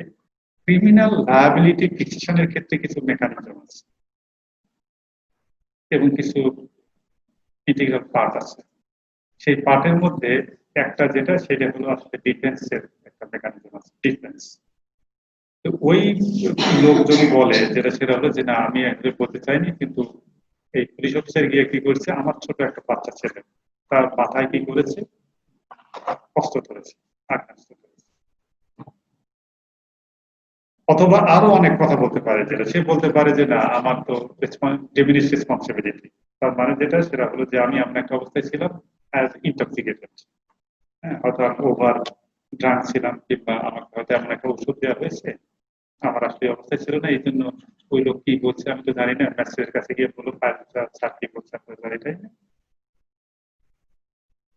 তো সব মিলিয়ে যেটা এখানে এত বললাম না, এখানে মোটা কথা যেটা বলছে যেটা এইটা হলো ম্যাজিস্ট্রেটের সাথে করতে হলে স্টেটমেন্ট, এবং এটা তথায় লিখিতে হইবে এবং ওখানে স্বাক্ষর করে দিতে হইবে। তাহলে আমরা যখন যে কোনো ইনভেস্টিগেশন যখন করব, এটা ক্রিমিনাল কেস ইতিমধ্যে বিধিত মালাটা আপনারা করেছেন, এই কেসগুলো ইনভেস্টিগেশনের পরে কোর্টে প্রডিউস করার আগে কি করতে হবে? আমি আপনাকে এভিডেন্স একটা হলো একটু আপনার মনে রাখবেন, যেটা 158 থেকে 158 থেকে 159 160 পর্যন্ত খুব ইম্পর্টেন্ট। ধরে নেন আপনি একটা জিনিস অনেকদিন আগে করেছেন, আপনি ভুলে গেছেন, কোর্টে এটা প্রডিউস হয়েছে, ওই উত্তরটা দিয়ে নেই। পিপি কিংবা যে কোনো কারোর সঙ্গে আমরা কনসাল্ট করতে পারি, কিন্তু যথাযথ কর্তৃপক্ষের অনুমোদন নিয়ে এখানে যে রুলের সঙ্গে যে ফরম্যাট আছে সেই ফরম্যাটের অনুমোদন নিয়ে ইনভেস্টিগেশন রিপোর্টের সাথে অ্যাটাচ করে তারপরে কিন্তু কোর্টে প্রডিউস করবে। কোর্ট যতক্ষণ পর্যন্ত না আমাদের ক্ষেত্রে জাতীয় রাজস্ব বোর্ডের অনুমোদন দেখবে ততক্ষণ পর্যন্ত এরা কগনিজেন্সে দিবে না। ঠিক আছে, আমার দেখা দরকার ভাই, আমি অনেকদিন আগে ইনভেস্টিগেশন রিপোর্ট জমা দিয়েছি, কিংবা একটা ডকুমেন্ট অনেকদিন আগে আরেক জায়গায় দিয়েছি, সেটা কোর্টে পেন্ডিং আছে, তো আমি সেটা কি আসলে দেখতে পারবো না? আমি তার কপি পাবো না? এই যে যে কোনো জিনিস এই আমাদের এই ধারাগুলো বলে যেটা সেটা হলো যে আমার যে প্রসিকিউশন তাদের কাছ থেকে আমরা যে আইন বলে সেই যে অনেক দিনের হারানো ডকুমেন্ট, কিংবা আমার করার জন্য, কিংবা আমার প্রস্তুতি নেওয়ার জন্য, কিংবা কোনো একটা আমার ক্লারিটির জন্য যে আমাদের ডকুমেন্ট গুলো চাইবো, সেটাই হলো সাক্ষ্য আইনের ওখানে বলে দেওয়া আছে। শেষে 4-5 মিনিটে একটা কথা বলি, সাবধানে এখানে আমরা যে সমস্যা ফেস করেছি সেগুলো এইখানে এই জিনিসটা একটু মনে রাখার জন্য সবাইকে অনুরোধ করবো। কারণ আমরা যদি চূড়ান্ত গন্তব্য সম্বন্ধে জানি, আমরা যদি আমাদের গোল কিংবা প্ল্যান সম্বন্ধে জানি, তাহলে আমাদের কাজ করতে সুবিধা হয়। আমরা যদি মনে করি যে হ্যাঁ আমরা এখন যাচ্ছি হলো সাউথ আফ্রিকাতে, সাউথ আফ্রিকাতে এই মুহূর্তে প্রচন্ড ঠান্ডা, কাজে সাউথ আফ্রিকার জন্য আমার জ্যাকেট নিতে হবে, আমার দুবাইতে গিয়ে আমার এই অবস্থা হতে পারে, টোটাল রাস্তা সম্বন্ধে আমাদের কি হবে, আমাদের প্রস্তুতি নিতে হবে। কাজে আমাদের যে টোটাল জার্নি, সেই জার্নি সম্বন্ধে যদি আমরা আসলে ওয়াকিবহাল থাকি, তাহলে হবে কি আমাদের জার্নির কিংবা যাত্রা পথের কোন পর্যায়ে কি প্রস্তুতি নিতে হবে সেগুলো সম্বন্ধে আমরা ভালো প্রস্তুতি নিতে পারবো, তাই না? তো সংক্ষেপে যেটা সেটা হলো এফআইআর দাখিল করার জন্য আমরা যে সমস্যাগুলো ফেস করি সেটা হলো স্থান নিয়ে, তারিখ নিয়ে, সময় নিয়ে। আমরা জানেন যে আমাদের থানাগুলো, যেটা আমাদের এফআইআর করতে হয় বলে থানাগুলো কি জিওগ্রাফিক্যালি জুরিডিকশন করা আছে। আমরা ছোটবেলায় দেখেছি, আমার তো বাল্যকালে কোন একটা বিলে আমি মাছ ধরতে গেছি, তখন দেখি যে অনেক মানুষজন এবং দুই গ্রামের মধ্যে হইচই হচ্ছে। আমাদের পাশের গ্রামে ডাকাতদের গ্রাম ছিল, এবং সেখানে একজন মানুষ মারা গেছে। মারা যাওয়ার পর তারা আবার ডাকাতের আইন সম্বন্ধে বেশ অভিজ্ঞ, কারণ বেশ জেল টেল কেটে এসছে। তারা করছে কি যে লাশটাকে তারা পার্শ্ববর্তী থানার জুরিডিকশনে গিয়ে রেখে দিচ্ছে। তখন কোন থানা কি করবে, কোন থানা মুভ করবে, এইটা নিয়ে একটা রেপার্কেশন কিংবা এটা নিয়ে আসলে সিদ্ধান্ত গ্রহণ করতে করতেই এমন অনেক নমুনা কিংবা এমন কোনো কিছু জিনিস আছে যেগুলো অবলিটারেট হয়ে যায়। কাজে আমাদের যেটা সেটা হলো যে প্রকৃতপক্ষে কোথায় অবস্থান, কোন মানে অপরাধ সংগঠনের যে স্থান, সেই জিনিসগুলো আমাদের এফআইআর স্পষ্ট করতে হবে, আমাদের রিপোর্টে স্পষ্ট করতে হবে। এটা নিয়ে বাস্তব একটা উদাহরণ দিই। আমরা যে স্ক্যাম নিয়ে যে মামলা করলাম, আমাদের ডিজিটাল স্ক্যাম, যেটা কাস্টম হাউসে যে জালিয়াতি হলো, এই জালিয়াতি নিয়ে, হ্যাঁ কাস্টম হাউসে জালিয়াতি হলো, এই জালিয়াতির মাধ্যমে আমরা যে মামলাটা আমরা যে থানায় করলাম, থানাতে নেওয়ার পর তখন থানাওয়ালা বলতেছেন যেটা সেটা হলো যে ফোন করছেন, ফোন করে দেখলাম যে তারা বেশ কনফিডেন্ট ওই কর্মকর্তা। তো উনি বললেন যে এটা তো চিরাঙে হয়েছে, তাহলে চিরাং থানায় মামলা করে, চিরাঙের আপনার ইয়াতে বন্ধ থানায় মামলা করে। তো পরে আমরা আসলে সব প্রস্তুতি নিয়ে ফেলছি, অনুমোদন নিয়ে ফেলছি, তো এইগুলো নিয়ে তো আসলে খুব মুশকিল, আমরা ওই থানায় যাওয়া। তো পরে ডিজির সঙ্গে আলাপ করে আমরা যেটা করলাম, যেটা সেটা হলো তাদেরকে বোঝালাম যে এই অপরাধটা যে হয়েছে এটা হলো virtual offence, and this offense was made by the server, and the main server is located in here, and NVR is located within your jurisdiction, and this is why actually this offense was taken place within your jurisdiction, and this is why we would like to request you to accept this case. তখন বলে তাহলে আপনারা একটা অনুচ্ছেদে সেগুলো লিখে দেন। তখন আমরা একদিন কোন শীতের সন্ধ্যায় খসখস করে লিখে দিলাম একটা অনুচ্ছেদ। এইটা অংশ আপনাদের সমস্যা। এজাহারে আসামিদের নাম, পিতা, পদবি, টিন এই জিনিসগুলো যে স্থায়ী ঠিকানা এগুলো লিখে, এটা নিয়ে আমরা একটা মজার কথা বলি যে এটাও আমরা খুব সমস্যার সম্মুখীন হয়েছি। সেই সমস্যাটা কিরকম যে ধরে নিলাম যে আমরা একটা আসামি দিলাম, আসামি এ, এবং আসামি দেওয়ার পর আসামির ঠিকানা আমরা দিলাম যে আসলে আমাদের যে কাগজপত্রে যে ঠিকানা আছে সেই ঠিকানা দিয়ে দিলাম, কিন্তু ওই ঠিকানাটা আসলে ভুয়া, অস্তিত্বহীন। অথবা ওই ঠিকানাটা এমন একটা অবস্থা যে ওই ঠিকানা আসলে ওই নামে কোনো রাস্তা মাস্তা নাই, অথবা রাস্তা, বিল্ডিং, ভবন সবই আছে, কিন্তু ওই বাড়ির মালিক এমন প্রমাণ উপস্থাপন করবে যে সে নিজে চিরদিন ধরে ওখানে থাকে, প্রকৃতপক্ষে ওই লোক কোনোদিন ওখানে থাকেও না। তখন এই জিনিসটা যখন প্রডিউস করা হবে, ইনভেস্টিগেট করা হবে, তখন তার যে লয়ার সে বলবে যে না, হয়তো আমি ধরে নিলাম যে আসামির নাম শওকত, তখন বলবে যে না এই শওকত ওই শওকত না। ক্লিয়ার? কাজেই যখন ইনভেস্টিগেট করা হবে তখন সরেজমিনে আসলে যেতে হবে, যেই ভদ্রলোক থাকে কিনা, কোনোদিন থাকছে কিনা। সার্কামস্টেন্স এভিডেন্সে যখন আসবে, যখন প্রমাণ হবে যে না এই লোক আসলে কোনোদিনই থাকেনি এবং ওই বিল্ডিংটা হয়তো সরকারি ভবন, তখন এই জিনিসগুলো আসলে ঠিক না, দুর্বল হয়ে যায়। অপরাধ কি হয়েছে সেগুলো উল্লেখ করতে হবে, ঠিক, অপরাধের ধারা বিধি উল্লেখ করতে হবে, অভিপ্রায় নিয়ে উল্লেখ করতে হবে। যে কোনো জিনিস এস্টাবলিশ করার জন্য যেটা বলতেছিলাম, আমাদেরকে কি কাজ করতে হবে এস্টাবলিশ করার জন্য? প্রথমেই যেটা ছিল মেন্টাল এলিমেন্টটা এস্টাবলিশ করতে হবে না? ওই যে বিধির মধ্যে লেখা আছে নোয়িংলি, জানা বশত, ইচ্ছা করে, এখন কথাবার্তা লেখা আছে।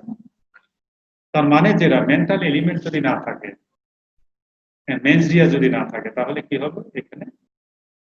এটা হবে না। তার মানে যেটা সেটা হলো যে আসলে একটা সিয়া থাকতে হবে, মেন্সরিয়াও থাকতে হবে, সাথে সাথে কি হবে? তো মেন্সরিয়ার মধ্যে তো যে বিষয়গুলো আছে তার মধ্যেই হলো যে অভিপ্রায়গুলো উল্লেখ করতে হবে, তার ইন্টেনশনটা কি ছিল। কারণ ইন্টেনশনকে আমরা মনের কথা জেনে রাখছি, তবে ইন্টেনশন কিভাবে প্রমাণ করবে?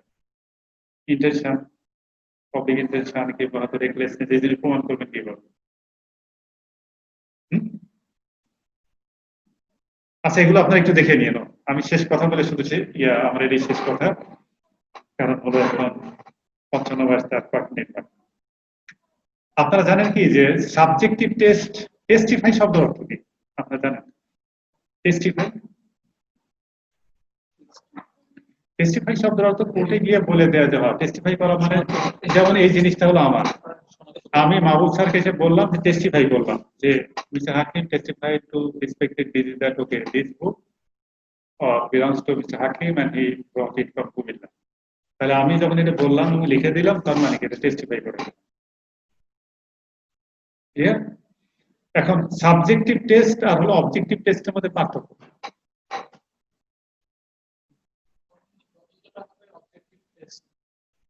ওকে, আমরা এখানে আমাদের যে আইনগুলো সব অবজেক্টিভ টেস্টের ভিত্তিতেই হবে, কিছু বলা না থাকলে এটা ইমপ্লাইড। তাহলে সাবজেক্টিভ টেস্টটা কি? অবজেক্টিভ টেস্টটা একটু ক্লিয়ার করুন, লয়ের যে বিষয়গুলো একটু ক্লিয়ার হলে আপনাদের কাজ করতে সুবিধা হবে। সাবজেক্টিভ টেস্টের যেটা সেটা হলো যে